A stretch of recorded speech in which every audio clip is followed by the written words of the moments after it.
பாகிஸ்தான் நாட்டில் தற்போது நிலவி வரும் அரசியல் குழப்பங்கள் அந்த நாடு மீண்டும் ஒரு இராணுவ ஆட்சியை நோக்கி நகர்வதையே உறுதி செய்கிறது.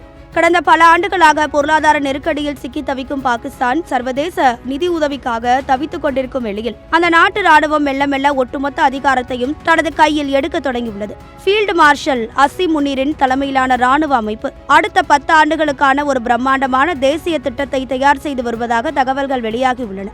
இந்த திட்டத்தின்படி அரசின் மிக முக்கியமான முடிவுகளை எடுப்பதில் ராணுவத்திற்கு அதிகாரப்பூர்வமான மற்றும் சட்டப்பூர்வமான பங்கு வழங்கப்பட உள்ளது. இது பாகிஸ்தானின் ஜனநாயக கட்டமைப்பையே சிதைக்கும் ஒரு முயற்சியாக பார்க்கப்படுகிறது. பாகிஸ்தானின் 75 ஆண்டுகால வரலாற்றில் சுமார் 34 ஆண்டுகள் நேரடி ராணுவ ஆட்சியின் கீழ்தான் அந்த நாடு இருந்துள்ளது. கடைசியாக 2008ஆம் ஆண்டு ராணுவ ஆட்சி முடிவுக்கு வந்தாலும் வெளியுறவு கொள்கை மற்றும் அரசியல் முடிவுகளில் ராணுவத்தின் மறைமுக தலையீடு தொடர்ந்து கொண்டே இருக்கிறது. ஆனால் தற்போது தயாராகி வரும் புதிய சட்ட திருத்தங்கள் மூலம் ராணுவம் இனி திரைமறைவில் இருந்து செயல்படாமல் நேரடியாகவே ஆட்சி அதிகாரத்தை செலுத்தும் நிலைக்கு வரவுள்ளது.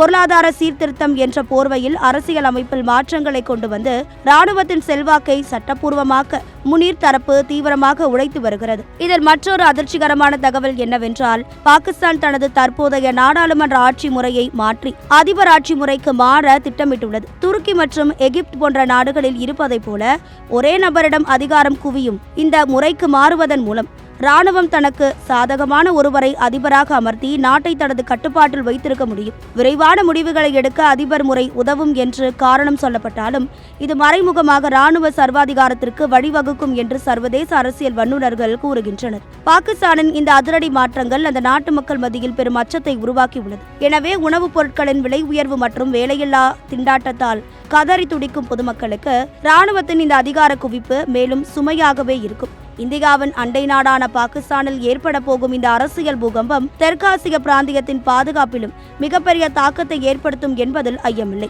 ஜனநாயகமா அல்லது ராணுவ சர்வாதிகாரமா என்ற போராட்டத்தின் விளிம்பில் தற்போது பாகிஸ்தான் நிற்கிறது.